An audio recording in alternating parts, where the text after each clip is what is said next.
권리 분석은 단순하게 말하면 경매 투자를 위해 입찰 전에 낙찰될 경우 물어줄 돈이 있는지 없는지 판단하는 기본적인 절차입니다. 하지만 굳이 경매를 하지 않는다 하더라도 최소한 알아두어야 하는 것이 바로 권리 분석입니다. 왜냐하면 살아가는 데 필수 요소인 의식주 중의 하나로 우리의 삶과 떼어놓을 수 없는 것이 부동산이고, 부동산에 관련된 여러 난관을 만났을 때 해결할 수 있는 능력을 권리 분석이 갖게 해주기 때문입니다. 투자자가 아닌 임차인도 권리 분석을 할 줄 알아야 소중한 보증금을 떼이지 않고 지킬 수 있습니다. 부동산 공부, 경매 공부, 권리 분석 공부 해봤는데 너무 어려워서 그만두었습니다. 여러분, 포기하면 안 됩니다. 자, 쉽게 시작해 보시죠.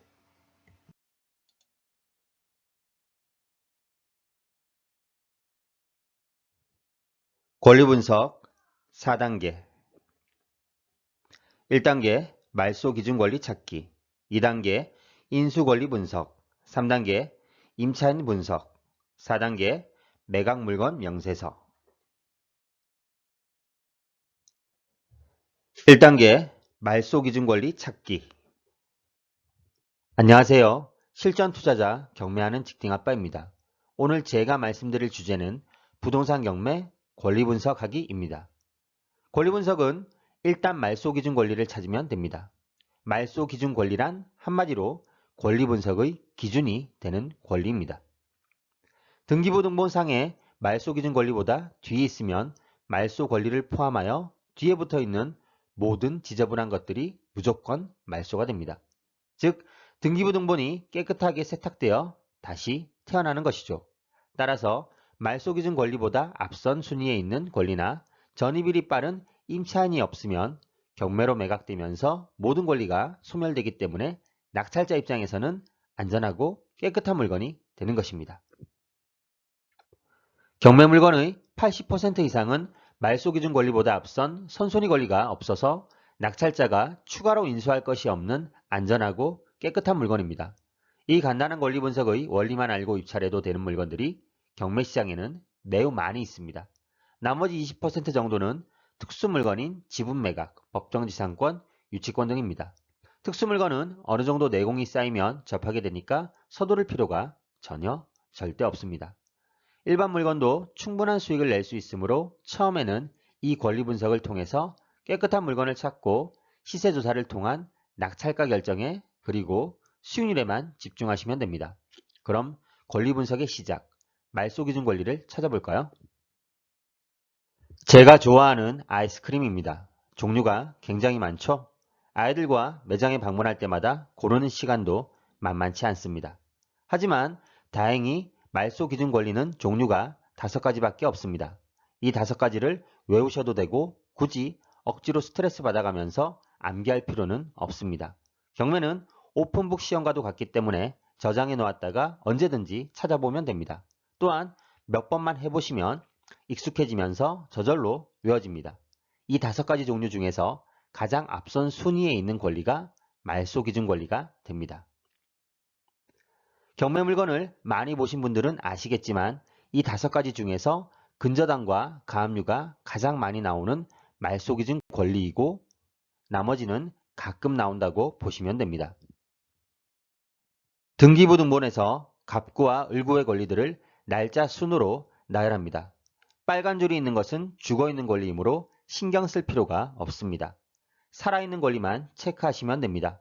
이렇게 나열한 후 말소 기준 권리를 찾고 소유권 변동사항이나 인수 권리가 없는지 확인하면 됩니다. 이렇게 찾는 것이 힘드시다면 그래도 크게 걱정할 필요는 없습니다. 유료 경매 사이트에서 이런 수고를 대신해주고 있기 때문입니다.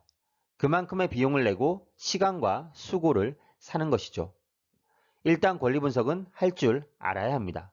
그리고 유료 경매 사이트를 이용하는 것을 추천드립니다. 2단계 인수 권리 분석.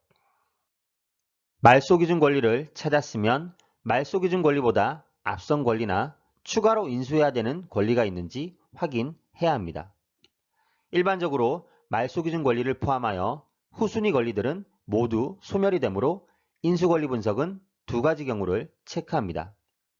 바로 선순위 권리가 있어서 인수하는 경우와 후순위 권리가 있어도 인수해야 하는 경우를 확인하면 간단합니다. 말소기준 권리보다 후순위 권리임에도 말소되지 않는 권리들은 여기서는 넘어가겠습니다.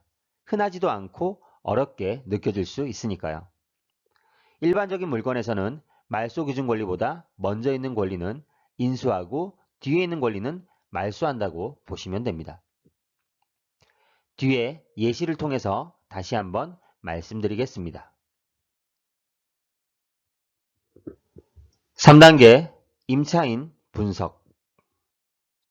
말소기준 권리보다 순위가 앞서 대항력이 있는 임차인이 있는지 확인하고 대항력이 있는 임차인이라면 배당요구 종기일 이내에 배당요구 신청을 했는지 확정일자를 갖췄는지 등을 확인하여 임차인이 경매 절차에 따라 보증금을 전액 배당받을 수 있는지 낙찰자가 인수해야 하는 금액은 얼마인지를 입찰 전에 확인합니다.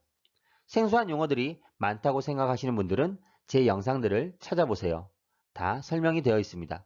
여기서는 대항력만 한 번 더 보고 넘어갈게요. 대항력이란 주택임대차보호법에서 임차주택이 매매나 경매 등의 사유로 임대인이 변경될지라도 그 임차주택의 양수인에 관하여 임대차 내용을 주장할 수 있는 법률상의 권리를 말합니다. 무슨 소리야? 어렵다고요? 쉽게 얘기해서 대항력은 대항할 수 있는 힘입니다. 경매로 낙찰이 될 경우 세입자가 대항력이 있으면 새 주인인 낙찰자가 쫓아낼 수 없고 대항력이 없으면 법적으로 내보낼 수 있습니다. 말소기준 권리보다 먼저 전입했으면 대항력이 있는 선순위 임차인, 나중에 전입했으면 대항력이 없는 후순위 임차인이라고 합니다. 좀 더 구체적으로는 대항력이 있는 임차인이 되기 위해서는 저당권, 근저당권, 가압류, 가등기 등 최선순위 권리가 될 수 있는 권리보다 앞서 임대차 계약을 하고 주택의 인도를 받고 해당 부동산에 전입신고를 해야만 합니다. 정리하면 대항력의 요건은 계약 플러스 인도 플러스 전입입니다. 4단계 매각물건 명세서. 말소기준 권리의 아래 후순위 권리는 모두 소멸할까요? 후순위임에도 불구하고 무조건 인수되는 권리들이 있습니다.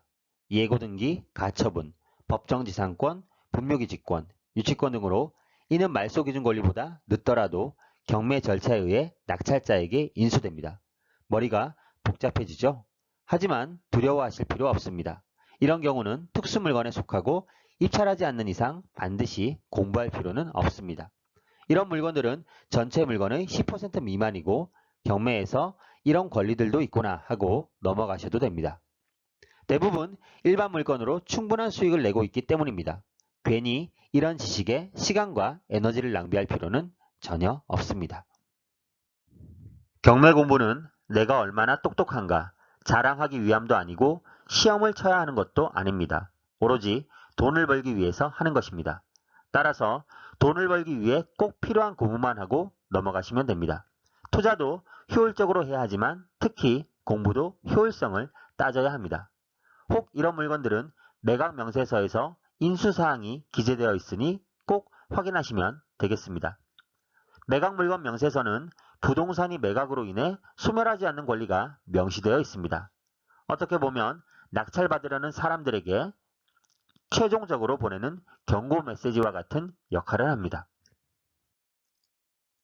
위에 표시한 부분에 해당 사항이 없으면 그냥 넘어가시면 되시고 기재사항이 있다면 꼼꼼한 확인이 필요합니다. 권리분석 4단계를 다시 정리해 보겠습니다.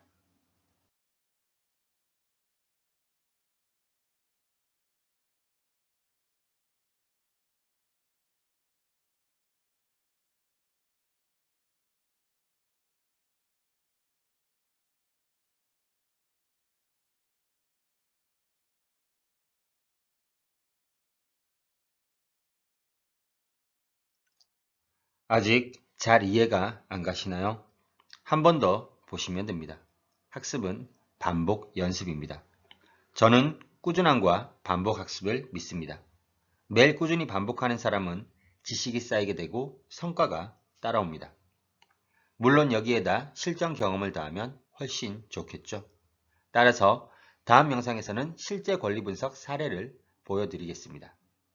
비록 간접 경험이 되겠지만 아주 많이 도움이 되실 겁니다.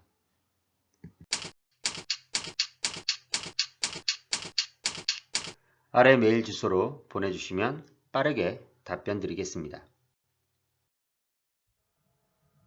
네이버 카페에 오시면 더 많은 정보를 확인하실 수 있습니다. 저는 다음에 더 좋은 유익한 영상으로 찾아뵙겠습니다. 이번 영상이 투자에 도움이 되셨으면 좋겠네요. 오늘도 투자할 경매 물건 검색하셨나요? 경매 투자를 직접 하면서 실전 경험을 쌓아가고 계신가요? 경매 투자를 여러 번 해보고 경험이 축적된다면 부동산 재테크로 수익을 쌓아가실 수 있을 겁니다. 부동산 투자로 성공적인 수익을 만들어 가시기를 바라겠습니다. 지금까지 시청해 주셔서 감사합니다.